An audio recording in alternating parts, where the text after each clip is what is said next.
Welcome students. I am chemistry teacher. So previous class we discussed about applications of the coordination chemistry and today we'll discuss about what is coordination compounds and what is double salt, what is difference between coordination compound and double salt, and some terms regarding that coordination compounds like coordination complex, ligands, ambidentate ligand and bidentate ligand, and these are all concepts we will cover in this slot. Okay, so let us take salts like NaCl or KCl or Na2SO4. Some this kind of salts when we are taking in a water, so then it dissociates its constant particles like Na plus and Cl minus, and KCl, K plus and Cl minus, and Na2SO4, 2Na plus and SO4 minus 2. It dissociates into its constant particles. Okay, so it is the general characteristics of the salts. Now we'll go for coordination compounds. When coordination compound is taken in a solvent, like if you take K4FeCN6, when you taken in water, so it dissociates into 4K plus and FeCN6 minus 4. So here the constant particles like iron and cyanide does not dissociate it. So this is the one of the property of the coordination compounds. And next, it does not give the test of the iron and cyanide because these are all in the combining form, so it does not give the test of iron and cyanide. Okay, so this is one of the property of the coordination compound. Let us take FeCN twice, aqueous salt, aqueous medium, and KCN in aqueous medium. Both these solutions are mixed in certain ratio in a beaker and make it evaporate by heating, so it left some residue. The residue compound we are calling as a K4FeCN6. K4FeCN6. This compound is called as a coordination compound. How the coordination compound is formed? By mixing of the two or more inorganic salts. So it forms a coordination compound. So what is the exact definition of coordination compound? A molecular compound, stable molecular compound is formed by combination of two or more molecular compound, and it does not lose its identity in a solid state or in a solutions. So such kind of compounds we are calling as a coordination compounds. Some more examples like CuNH3 4 times SO4. So this is also coordination compound. And KAgCN twice. This is also coordination compounds. So a lot of examples are there. So what are the applications of the coordination compounds we discussed in the earlier class. And now we'll discuss about double salt. What is double salt? Double salts also prepared in a similar process when two or more different salts are mixed and it forms a double salts like potash alum. So it is prepared by mixing of K2SO4 and Al2SO4 thrice in proper amount of water, and it forms K2SO4 and Al2SO4 thrice and 24H2O. It is called potash alum. Like that, more salt is also called as a double salt, FeSO4 and NH4 twice SO4 6H2O. It is more salt. This kind of salts we are calling as a double salt. So when these double salts are taken in a proper amount of water, so it dissociates into its constant particles. In the case of coordination compounds, it does not happen like that, so it does not dissociate into its constant particles. Now in the case of double salts, so the salts is dissociated into its constant particles. The salts is purely ionic compounds. Okay, so now when potash alum is taken in water, so it dissociates into K plus and SO4 minus 2 and Al plus 3, and here SO4 is there, SO4 minus 2. So like that it dissociates into its constant particles. So if you take more salt, it dissociates into its constant particles, Fe plus 2, SO4 minus 2 and NH4 plus and SO4 minus 2. So it dissociates into its constant particles. This kind of salts we are calling as a double salts. These double salts is also formed as similar as that coordination compounds. Okay. Moreover, these double salts are ionic in nature. Some part of the coordination compound is ionic nature. Some part of the coordination compound is covalent character. So that is the main difference of the double salt and coordination compounds. So if you take double salt, it is purely ionic, and coordination compound, it is not purely ionic, and some part it is ionic, some part is covalent character. Okay, and that coordination compound does not lose its identity, and this double salt lose its identity when it is dissolved in a water. Okay, so that is the difference between the double salt and coordination compounds. Now we'll discuss about some terms regarding that coordination compounds. Coordination complex or coordination complex, or this term is also called as a entity.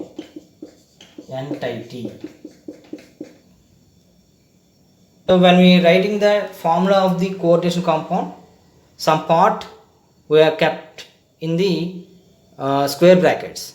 That square bracket we are calling as a coordination complex or coordination sphere or entity. So that coordination sphere or coordination complex, so three types. So it may be cationic complex like CO NH3 6 3 plus, it is cationic complex, and Ni NH3 6 2 plus 2, it is cationic complex because here positive charge is there, positive charge. So next CO NH3 6 times Cl 2 plus. So these are all example for positive entity. Now coming to another coordination complex, that is anionic sphere. Coordination complex is represented as a negative charge. So anionic complex like AgCN twice minus and FeCN6 minus 3 and PtCl6 minus 2. These are all called anionic complex. And neutral complex without any charge like NiCO4 and CONH3 3Cl3. So on the coordination sphere there is no charge, so it is called neutral coordination sphere or neutral entity or neutral coordination complex. So what is exact definition of the coordination complex? So the coordination complex is represented in a square brackets. Okay, so it is called as a coordination complex. Okay, so this coordination complex are three types. So one is positive sphere and another one is negative sphere and another one is neutral sphere. Now coming to central atom. What is central atom? If you take NiCO4 or FeCN6 minus 3, or it may be CO NH3 6 times plus 3. So this is neutral coordination complex, this is negative coordination complex, and this is positive coordination complex. If you observe here,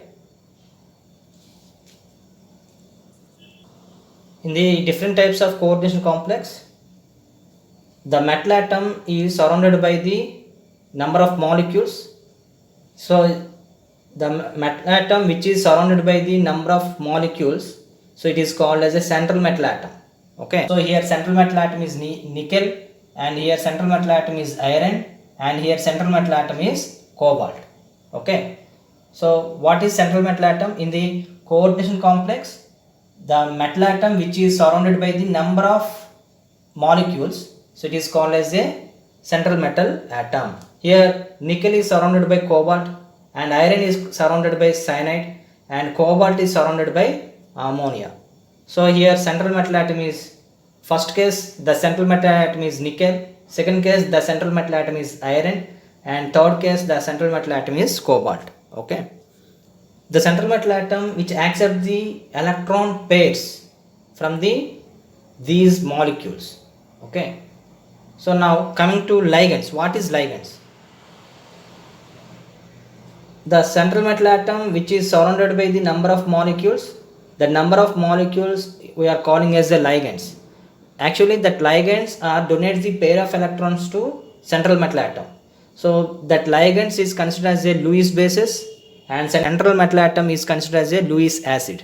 Lewis acid accepts the pair of electrons, and Lewis base donates the pair of electrons. Okay, that ligand is called donor, and this nickel is called acceptor. Okay, this same concept we discussed in coordinate covalent bond. So that coordinate covalent bond is formed by pair of electrons contributed by one of the atom. It is called coordination covalent bond. And here also, here that ligand is donates the pair of electrons to the central metal atom, and so that it forms a coordination compounds. Okay, and that ligand we are calling as a Lewis base, and central metal atom we are calling as a Lewis acids. Okay, here different types of ligands are there. Now we'll discuss that. Types of ligand. First one is monodentate ligand. Monodentate ligand. Monodentate. That ligand is also called as a dentate.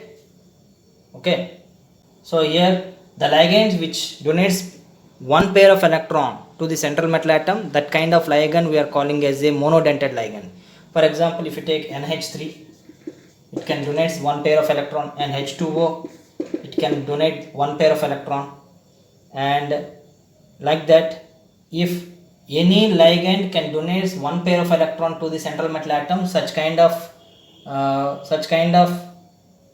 ligand we are calling as a monodentate ligand. Anionic ligand. Anionic ligand. So OH minus, Cn minus, okay, and Cl minus, and CH3COO minus. These are all called anionic ligand. So because the negative charge is present on the ligand, so it is called anionic ligand. Okay. Now coming to bidentate ligand. So what is bidentate ligand? Bidentate ligand is nothing but the ligands which has two donor atoms, and these two donor atoms can be linked up with central metal atom. Such kind of ligand is called bidentate ligand. So like oxalate ion. So what is oxalate ion? C double bond O minus and C double bond O minus. So here two possibilities are there. Two oxygen atoms can donate the pair of electrons to central metal atom, so that it can be linked up with central metal atom. So it is called oxalate bidentate ligand. And ethyl diamine.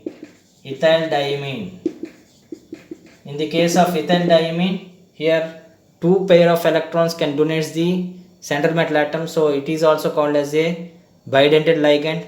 And glycine. So glycine, CH2 NH2, here pair of electrons, and here C double bond O minus. This oxygen can be donates the pair of electrons, and here nitrogen can donate the pair of electron. So this kind of oxygen is called, this kind of ligand we are calling as a ambident ligand. So this is one kind of ambident ligand. So this is glycine. So it is ethyl diamine.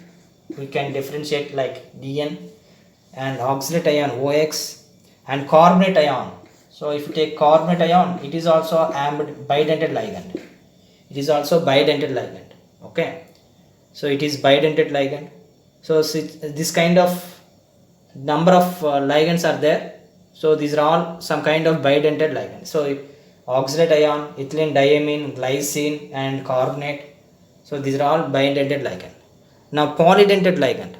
So the ligand which can donate the more than two pairs of electrons to central metal atom, such kind of ligand we are calling as a polydentate ligand. So like diethylene triamine. What is diethylene triamine? What is the structure of diethylene triamine?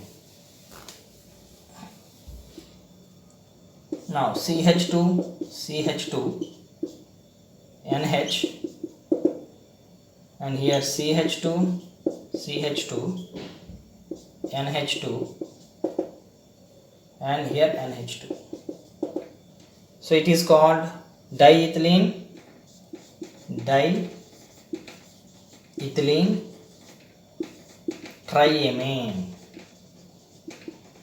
It is called diethylene triamine. So why we are calling diethylene triamine? So here, so this is ethylene, okay, 1 and 2. Diethylene triamine. Here how many amines are there?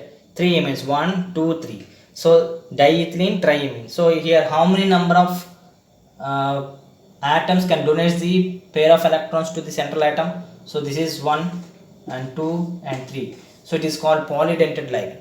The ligand can donate more than 2 pair of electrons to the central atom. Such kind of ligands we are calling as a polydentate ligand.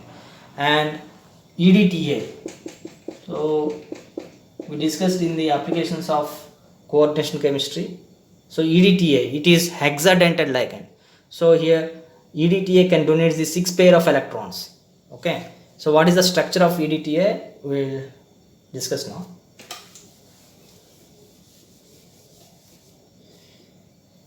EDTA, ethylene diamine tetraestate.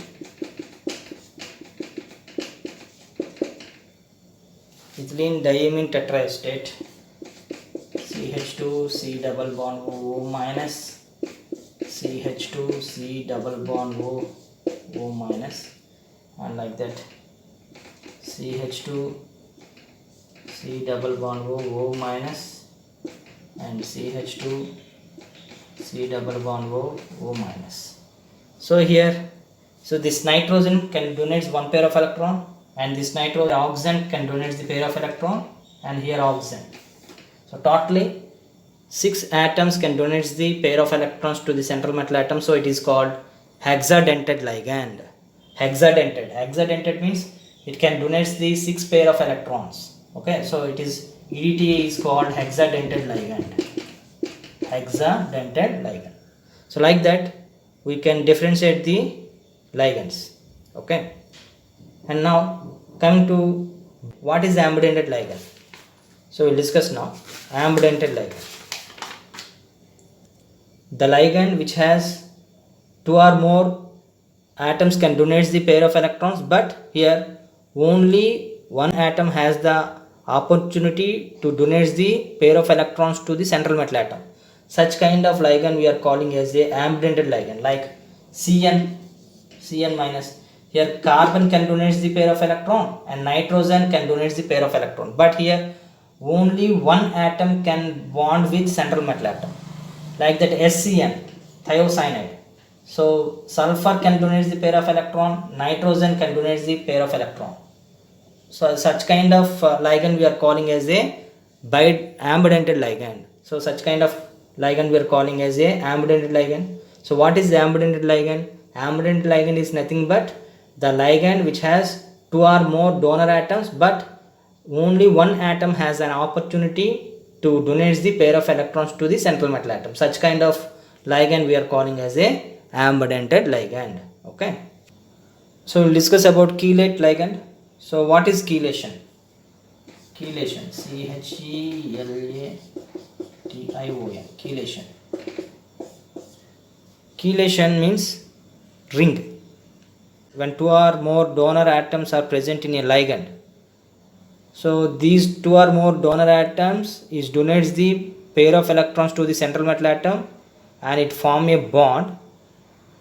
These bidentate ligand oriented in themselves and such a way it forms 5-member ring or 6-member ring. So these rings we are calling as a chelate ring. So it makes the coordination compounds stable. So the chelate ring is the chelate compound has more stable compound when compared with other kind of coordination compounds. Okay, let us take some examples here. PtCl2En. Here platinum, chlorine, NH, CH2. This pair of electrons can donate the platinum central metal atom. So here 5-member ring is formed, 1, 2, 3, 4, 5. So it is called chelate ring. Okay. So this is called chelation. So chelation is nothing but, so if the ligand containing 2 or more donor atoms and it can donate the pair of electrons to the central metal atom and it is positioned in such a way, so it must form in a 5-member ring or 6-member ring. So such kind of process we are calling as a chelation. Okay. Now coordination number. What is coordination number? We will discuss now. Coordination number is nothing but the number of ligands present in a coordination pair. It is called coordination number. For example, if you take AgCN twice, so it is anionic complex, and here how many ligands are there? 2 ligands, so coordination number is 2. And in the case of FeCO5, it is neutral complex, so the coordination number is 5. The total number of ligands in a given coordination complex is called as a coordination number. Okay. And now we'll discuss about coordination sphere, ionic sphere. Coordination sphere and ionic sphere. Let us consider this example.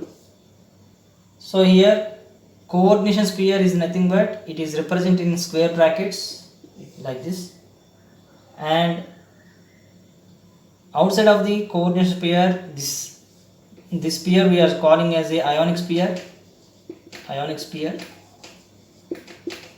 Okay, this Cl2 is called ionic sphere. So this ionic sphere must be satisfied the charge on the coordination sphere. So now this coordination sphere is positive coordination sphere, it is +2, and here Cl2 it is nothing but 2Cl minus. So the charge is balanced. Okay, so the charge must be satisfied by ionic sphere. Okay, and now nickel is the central metal atom, and NH3 is the ligand. So this is the terms regarding the coordination compounds. Now we'll discuss about homoleptic and heteroleptic. What is homoleptic? So I'll give some examples, you can able to understand that.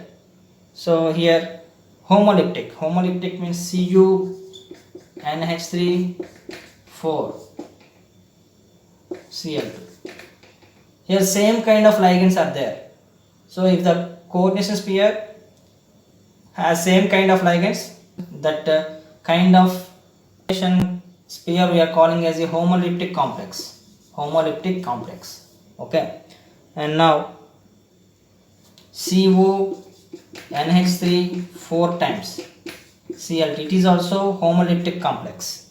Okay, so Cu otherwise NiCO4, it is also homoleptic complex because similar kinds of ligands are present in a complex, so it is called homoleptic complex. Now coming to heteroleptic complex. What is heteroleptic complex? CO NH3 4 times and Cl2. So here how many types of ligands are there? Two types of ligand. So it is ammonia and chlorine. So that's what is called heterolytic complex. Heterolytic complex. Okay. So now I hope you can understand. So what is heterolytic complex and a homolytic complex? Okay. Next class we'll discuss about calculation of oxidation number of central metal atom in given coordination sphere and effective atomic number. So what is effective atomic number? We'll discuss in next class. And IUPAC names. So IUPAC names is also one of the important topic in the coordination compounds. Okay. So that we'll discuss in the next class. Thank you.